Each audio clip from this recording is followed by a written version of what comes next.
Good morning everyone, this is Kapihan tayo. Karong adlaw karon natay hisut-hisutan kining trending jud kayong mga panghitabo sa atong nasod sa Pilipinas, kining mga grabbing mga pusil, assault sa eskwelahan, krimen ug mga patay nga involved sa mga kriminal, mga inosente ug ang uban pa gani na mga pulis on duty nga niresponde na nga matay, napusilan, naputol ang kamot, kinatigbasan, nagresponde sa mga nagmaoy mo nga karon. Let us just talk about the sanctity of human life. No? In Exodus chapter 20 verse 13 mga pineda, it says that you shall not murder. You shall not murder. Ang Biblia nagatudlo kanato that human life is sacred because every person is created in the image of God. So therefore, premeditated murder or unlawful killing is a serious sin before God. However, dapat ato pong sabton nga ang mga bersikulo sa Biblia naga-distinguish may tungod sa murder from other circumstances in which a life may be taken. In the line of duty, a person acting lawfully and responsibly in the protection of others is not automatically committing murder. Sama sa mga nasa armed forces of the Philippines, marine, military, police, o bisan unsa nga nagaserbisyo para pagpanalipod sa atong nasod ug sa kinabuhi sa mga inosente nga mga tao. So in line of their duty in responding to untoward incident, labi na kung arm ang kriminal, kanang makapatay ang pulis, wa na magpasabot nga they are already committing murder, especially if they are doing it to protect the sanctity of human life, especially to the innocent, and is most especially kung kinina ang ilang kinabuhi ang nabutang sa risko mo bitaw tong insakto gitong isulti ni Tatay Diggs, kudos ni Tatay Diggs, nga ayaw niyo tuguti nga kamo ang mamatay mga kriminal na ng mga yawaan, ng mga nalisuan na pangutok, wa na sa insaktong panabot. So if it is in line of duty, ato na siya due process aron pamatud-an nato nga intentional ito ang pagpusil sa mga tao nga naa sa linya sa ilang trabaho.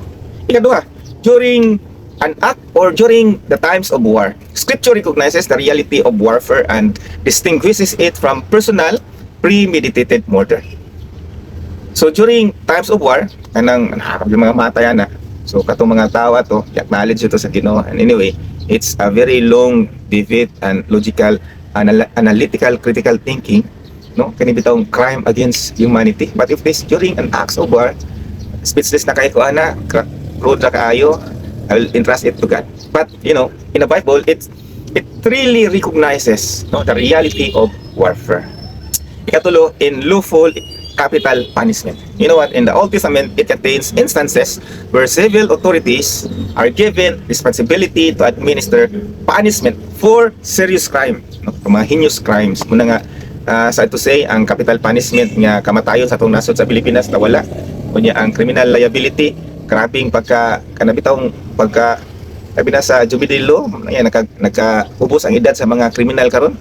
Perting guula, yan, daghang mga kinabuhi sa mga inosente, mo'y mga nangaamong. So maybe it's time to check kini atohang balaod sa pang Pilipinas. May tungod aning mga heinous crimes, laban ni corruption, drugs, rapes, uban pang mga grabe kayo nga mga krimen ba, kinahanglan na gidampo o so kung di mo ganahan ng capital punishment nga kamatayon, at may gusto nyo makita halos tag-adlaw na lang na mga matay nga mga inosente nga tao sa panahon ni Tatay Digong.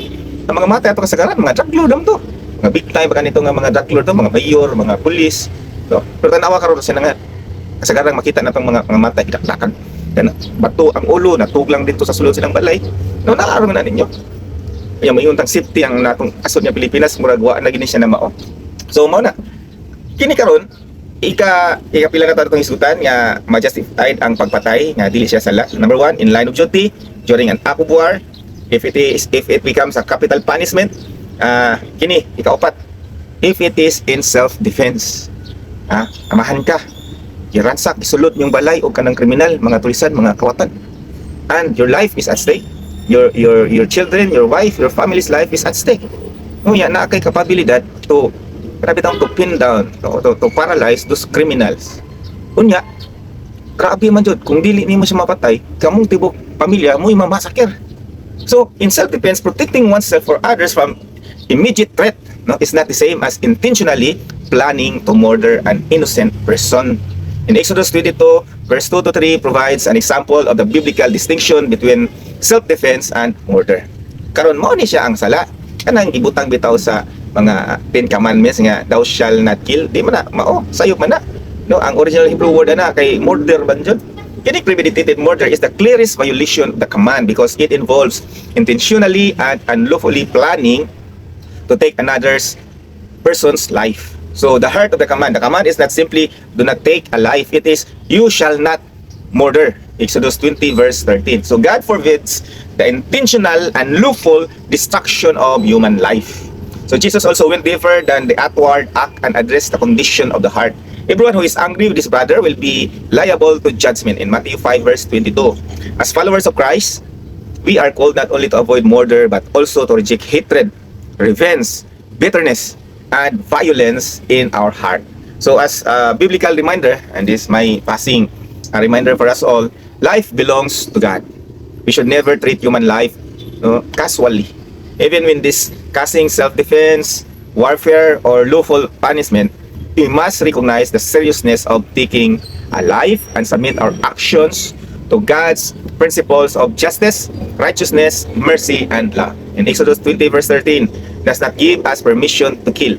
It gives us a solemn command to respect human life and never commit murder. You shall not murder. Exodus 20 verse 13. Life is sacred, justice belongs to God, and the heart of a believer, a Christian, must govern by love, not hatred or revenge.